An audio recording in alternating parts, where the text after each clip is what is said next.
two Milwaukee rappers killed in a shooting, and tonight, loved ones are coming together to remember one of those men. He died in that shooting near 31st and Cameron. Fox 6's Ashley Sears just spoke with his family, just back here in studio, and shares the message they want everyone to hear tonight, Ash. Yeah, hi, Ben. They say 21-year-old Dequaiseon Evans was a father and up-and-coming rapper. They are heartbroken by his loss, and they say this isn't the first time they've dealt with tragedy. We ask that you comfort us, oh God. Near 24th and Fond du Lac, loved ones come together in grief. Father God, wrap your arms around us. They remember a life taken suddenly Monday afternoon. I've been wearing his jackets to feel like he's close to me. Police were called to 31st and Cameron around 3:40. They found 21-year-old Dequaiseon Evans and 33-year-old Quentene Williams dead from gunshot wounds. A 28-year-old was arrested. I've been listening to his songs ever since. I got to hear his voice. Dequaiseon Evans is Dequaison's twin. She says her brother was dedicated to family and had a love for music. What if the last place you expected danger to find you was the very place where you went to build your future? On Monday afternoon, August 17th, 2026, two Milwaukee rappers walked into a recording studio. They were there surrounded by music, creativity, and the plans that come with trying to make a name for yourself. But before the afternoon was over, both men would be dead from gunshot wounds. One was 21-year-old Dequaiseon D. Evans, known by his stage name Lil Sheisty. The other was 33-year-old Quentene E. Williams, better known as Funny Dollar Money. And here's the part that makes this story even harder to process. At the moment their lives were taken, neither man appeared to be finished with the story he was writing. Before we go any further, if stories like this make you stop and think about how quickly life can change, do me a favor. Like this video, subscribe to Crime Chronicles, and click the bell icon. Because if you keep scrolling past stories like this, you might never hear the human side of what happened. And these two men deserve to be remembered as more than just names in a headline. So, who were Lil Sheisty and Funny Dollar Money? Let's start with Dequaiseon Evans. Evans was only 21 years old. To some people, that might sound like a young rapper still trying to find his direction. But to his family, he was much more than an artist. He was a father of 3 children, a brother, a son, and someone his relatives described as deeply connected to his family. His twin sister, Dequaiseon Evans, later spoke about how difficult it had been to accept that her brother was suddenly gone. She said she had been wearing his jackets because having something that belonged to him made her feel as though he was still close. Think about that for a second. Imagine having someone you grew up with, someone who was literally your twin, suddenly disappear from your life. And now you're listening to their music just to hear their voice again. That was becoming reality for Dequaiseon and the rest of Evans' family. And Evans wasn't simply making music by himself. His relatives said he had been spending time at the studio with Quentene Williams, a man they described as his friend and mentor. Williams, known as Funny Dollar Money, was 33 years old and had already spent years building himself within Milwaukee's hip-hop community. Unlike Evans, Williams wasn't just beginning to establish his name. He had developed relationships with other Milwaukee artists and continued releasing music consistently. In fact, just 3 days before his death, Williams released the video for Goldie Oh I Ain't Lying. Just think about the timing.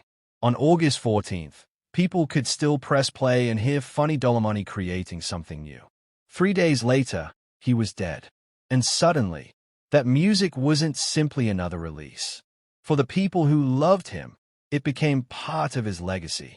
But what exactly happened inside that studio? That is where this story becomes much darker. Police were called to a building near 31st Street and Cameron Avenue at around 3:40 that Monday afternoon. When officers arrived, they found Evans and Williams suffering from gunshot wounds.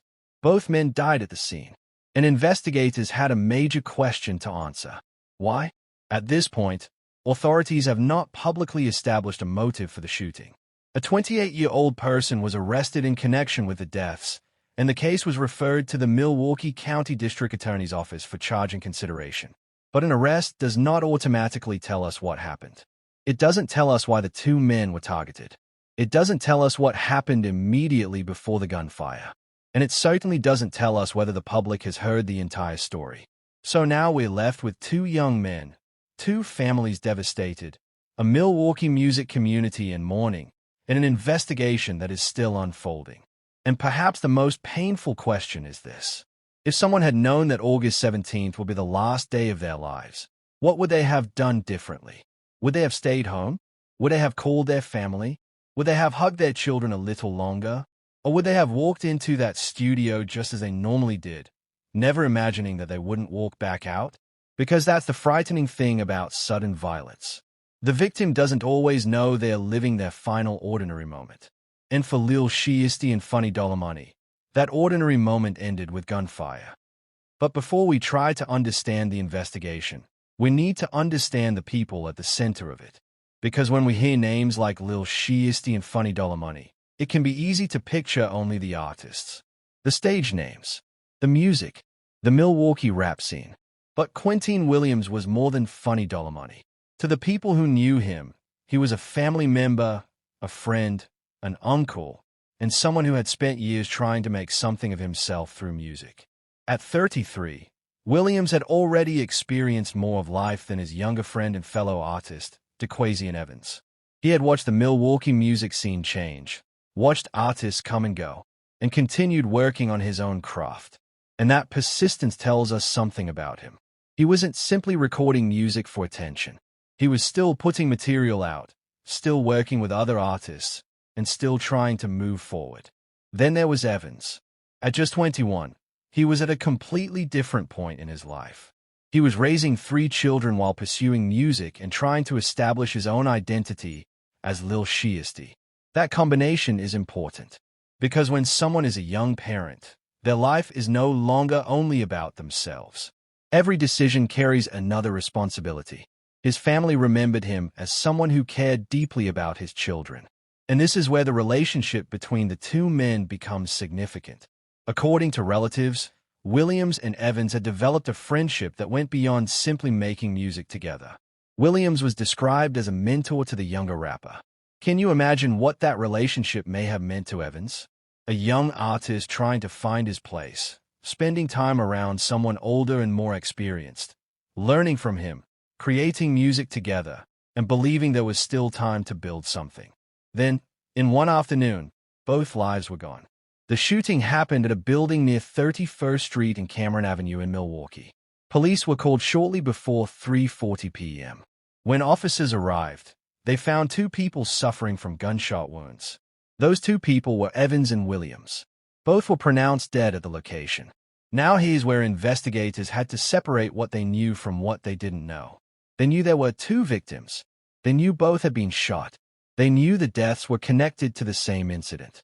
And they eventually arrested a 28-year-old person in connection with the shooting. But the biggest piece of the puzzle remained missing. The motive. Why would anyone enter that building and shoot these 2 men? Was there an argument? Was there a disagreement that had been building for some time? Did the people involved know each other? Or was there another reason that investigators had not yet revealed publicly? We have to be careful here, because true crime is not about turning unanswered questions into facts. At the time of the latest public reporting, authorities had not announced a confirmed motive. And that uncertainty makes the case even more difficult for the families. Imagine losing someone you love and not immediately understanding why it happened. You don't just grieve the person. You also search for answers. You replay conversations. You remember their final movements. You ask yourself whether there was something you missed. Could someone have warned them? Could the situation have been stopped? Could one different decision have changed everything? For Evans' family, the loss carried another painful reality. He left behind 3 children who would now have to grow up without their father. His twin sister spoke about how she was trying to cope with the loss by keeping his memory close. She wore his jackets. She listened to his music. And that detail says something powerful about grief. Sometimes people don't want to let go of anything connected to the person they've lost because those objects become reminders that the relationship was real. A jacket becomes more than clothing. A song becomes more than music. A voice becomes something you hold on to because you know you will never hear that person speak to you again. And while Evans' family was trying to understand their loss, Williams' family was facing the same painful reality.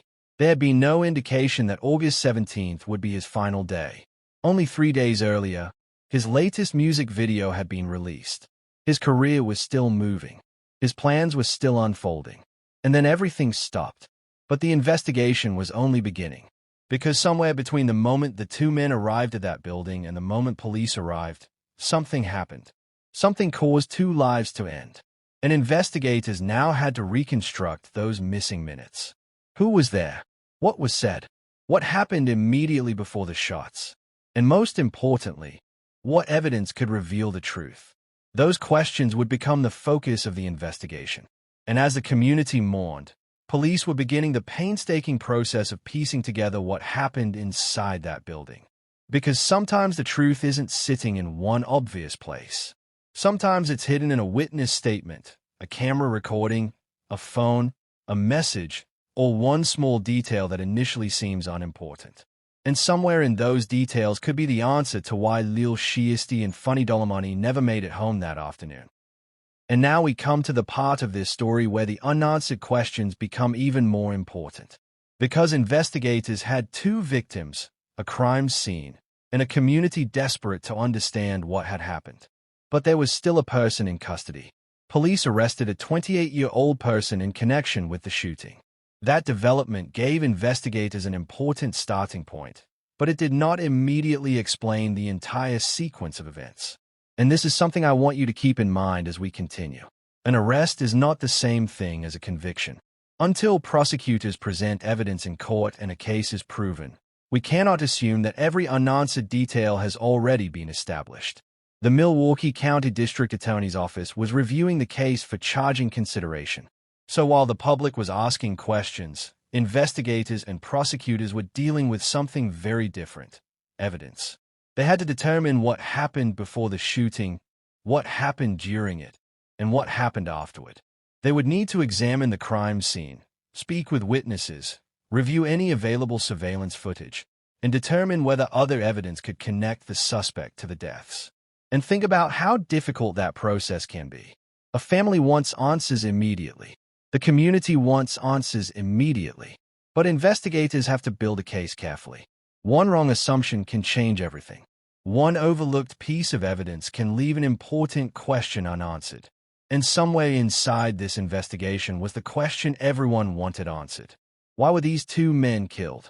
As of the latest public reports, authorities had not announced a confirmed motive. That means we should resist the temptation to create one ourselves. Maybe there was a personal dispute. Maybe there was an argument. Maybe the explanation was something completely different. Until investigators establish it, those possibilities remain speculation. What we do know is that two men who were connected through music were together when their lives ended. We also know that their deaths affected far more people than the two names printed in the news. For Lil Sheisty's family, there were 3 children left behind.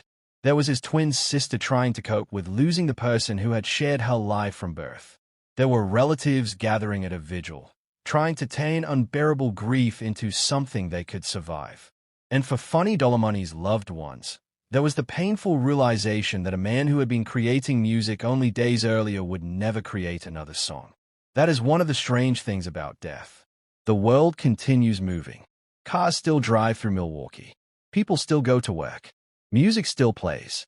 People still laugh. But for a family that has just lost someone, time can feel completely different. August 17th becomes the date everything changed.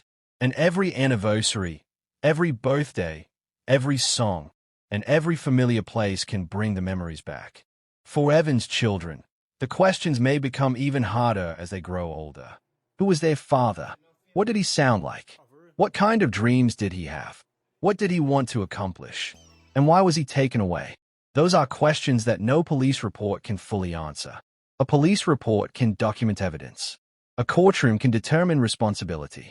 But family members are the ones who have to live with the absence.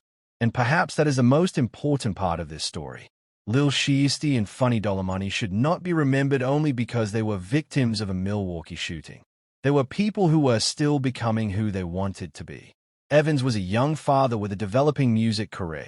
Williams was an established local artist who was still releasing music and building his legacy. Their stories were unfinished. And now their families have to finish the story of their lives through memories. So let me ask you something.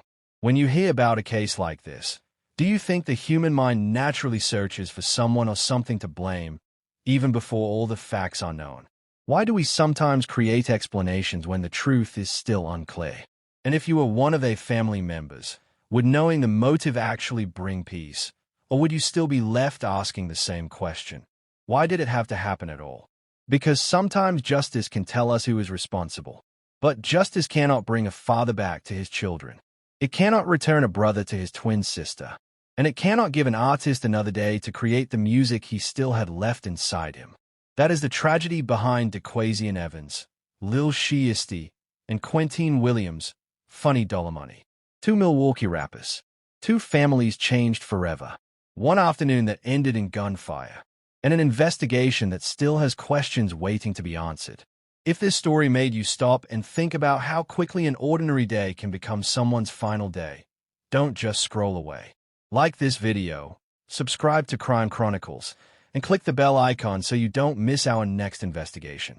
And most importantly, remember the names. Lil Sheisty, Funny Money. Because behind every headline is a human being whose story deserves to be remembered.